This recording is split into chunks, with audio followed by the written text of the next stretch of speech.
আমাদের খুলনার মধ্যেও যে এত সুন্দর সেন্ট মার্টিন দ্বীপ আছে, এইখানে না আসলে তো জানতেই পারতাম না। আর এই দ্বীপে এসে আমি অনেকগুলো শালুক আর পদ্ম উঠিয়েছি।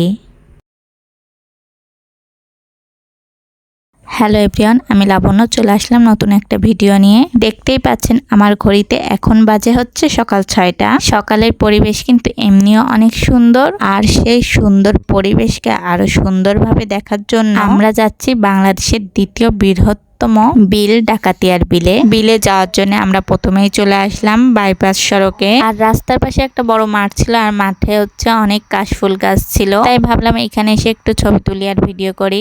আমরা আমাদের গন্তব্য স্থানে যাওয়ার জন্য রওনা দিলাম।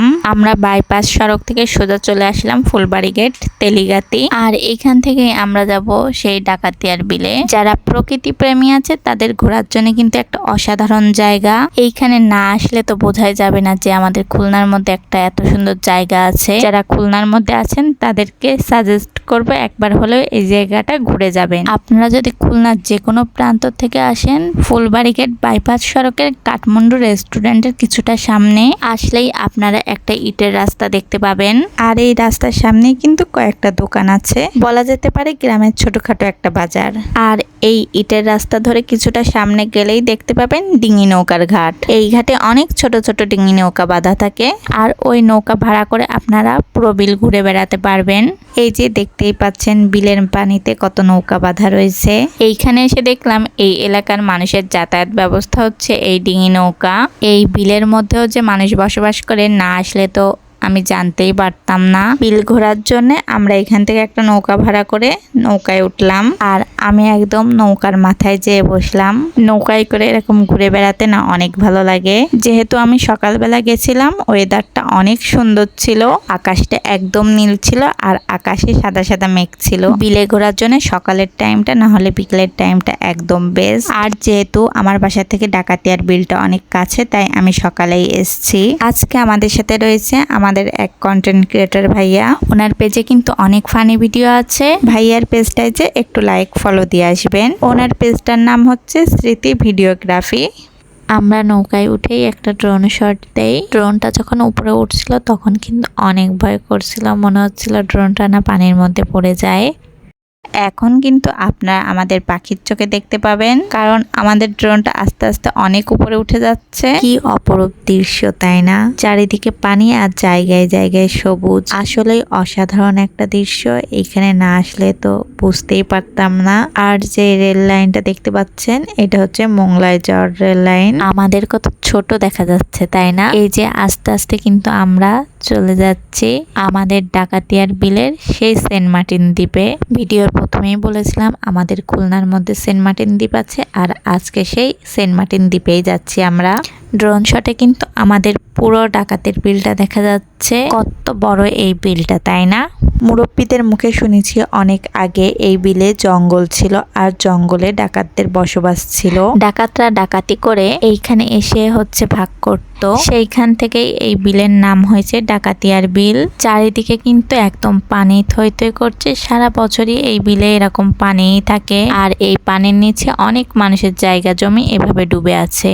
আর এই বিলে কিন্তু অনেক শাপলা হয়, তারপর অনেক ধরনের শাক হয়। তারপরে এই বিলে কিন্তু অনেক ধরনের দেশি মাছও পাওয়া যায়। তারপরে যেতে যেতে দেখলাম এই এলাকার মানুষ অনেক কষ্ট করে পানির উপর বসবাস করছে। এপার থেকে ওপার যাওয়ার জন্য এভাবে বাঁশ দিয়ে কাঠ দিয়ে হচ্ছে সাঁকো বানিয়ে রেখেছে। আর এখান থেকে যখন নৌকা যায়, মানুষ হচ্ছে এভাবে একটু নিচু হয়ে নৌকায় করে যাতায়াত করে। এই এলাকার মানুষ এত সুন্দর একটা গ্রামে বসবাস করে, কিন্তু গ্রামে যাতায়াতের কোনো রাস্তাই নেই। ঘরের চারপাশে পানি, ঘরের সামনে সামান্য হাঁটা চলার জন্য যে উঠান থাকবে তাও নেই। ঘর থেকে বের হয়েই পানি। দেখতেই পাচ্ছেন আমার ভিডিওতে এই এলাকার মানুষের জীবন ব্যবস্থা খুবই কষ্টকর। কিভাবে এরা বসবাস করে আমরা তো এই ভাবছিলাম। সামনেই একটা বাড়ি দেখতে পাচ্ছেন, এইটা একদমই পানির উপরে, উঁচু করে বাঁশ দিয়ে কাঠ দিয়ে বানিয়ে তাই বসবাস করছে।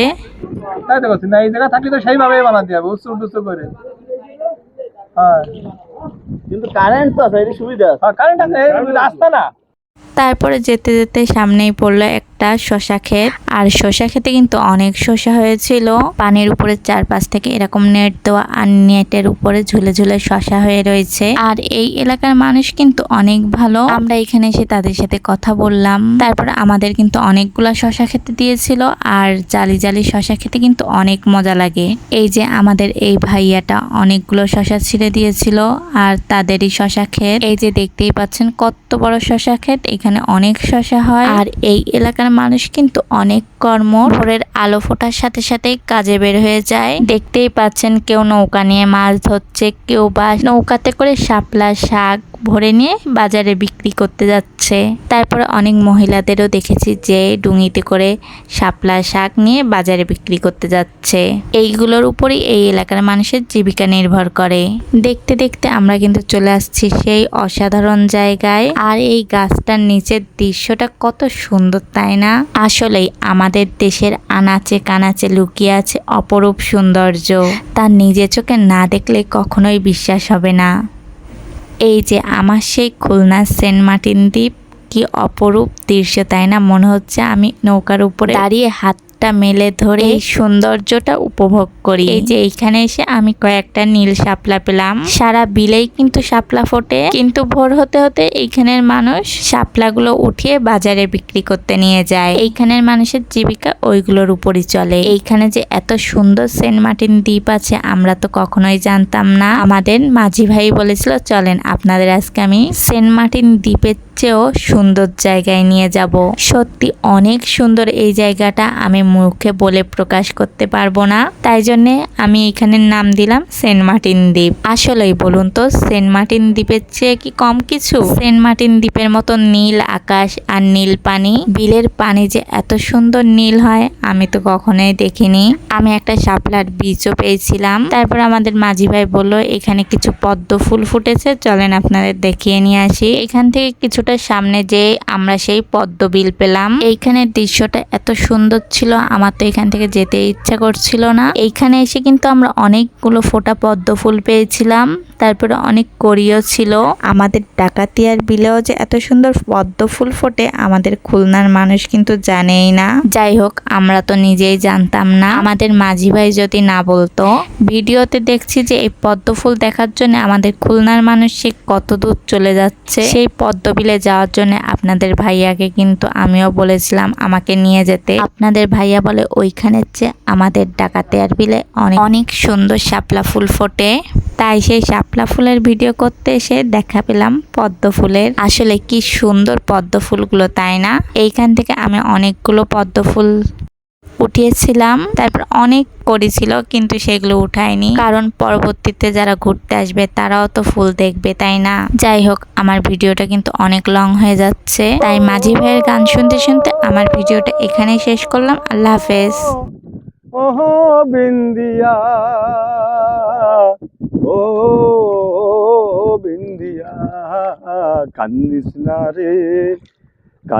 না রে বিন্দিয়া, কি আর হইব কান্দিয়া, কবুল কইরা স্বামীর ঘরে যাইবি চলিয়া, কান্দিস না রে।